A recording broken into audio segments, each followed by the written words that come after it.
Whenever the current mayor of London, Sadiq Khan, is called out on, well, anything at all, his fallback position, particularly when it's the truth, is to deny its existence, deny it's happening. You know, a long time ago, he did intimate that he wouldn't look to expand the ultra-low emission zone to the whole of London like it is now. Guess what happened? He did. And there are many, many other things which he will outrightly deny he had anything to do with. Now, there's very much a conspiracy theory going around that the whole idea of all of these charging schemes within London is to turn them into some kind of pay-per-mile system where a driver is paid for the amount of time or the amount of distance they actually travel on the road at any one time. Think about that when they're already getting hammered to the extent they are. Of course, Sadiq Khan will deny this till he's blue in the face. If you think that the driver is getting a raw deal here and, you know, it's just too much, subscribe to the channel. Join everybody else here that thinks the same. Let me know your thoughts on it.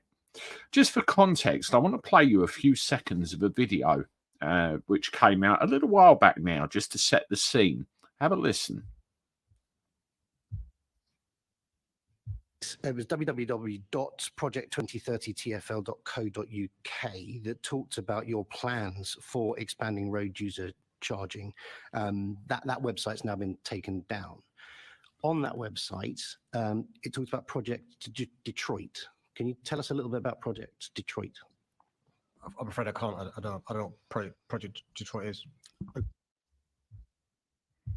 Okay, you heard the mayor there say, I'm afraid I can't. I don't know what Project Detroit is. The current chairman of Transport for London does not know what Project Detroit is. I want to draw your attention to this news article here.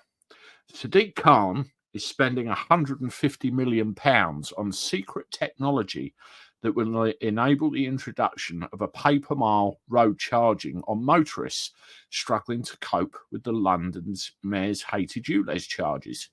The new scheme, titled Project Detroit, was created by Khan's Transport for London, TfL, in a bid to introduce a more sophisticated new core technology platform for road user charging. So far, a total of 157 staff are now working exclusively on the scheme, with some engineers paid more than $100,000 a year. Now, all of this come about through a Freedom of Information request. Now, the video that I played a little soundbite from, and I can hear the soundbite people clucking at my heels already, having a go at me. You can actually find that on the Conservatives' YouTube channel online, and you can see the rest of that video to put it into context. But to go into a little more, it is thought Project Detroit could be used to introduce a charge based on the distance driven in vehicles within London. And again, this is something that Sadiq denied.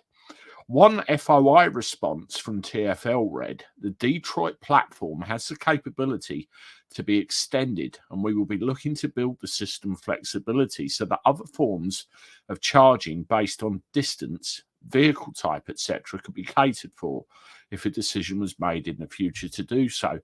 So there you go. A Freedom of Information request is actually admitting that this system is capable of charging people when it's finally developed by the mile, if a decision is made. And of course, we know that decision will be made at some point in the future. And at the beginning of this video, Sadiq Khan denied he knew anything about it. Who knew? Let me know what you think in the comments. Continue to subscribe to the channel, keep up to date with everything. And if you're seeing I want to mine on this, you can do that there. I look forward to talking to you again soon. Toodaloo.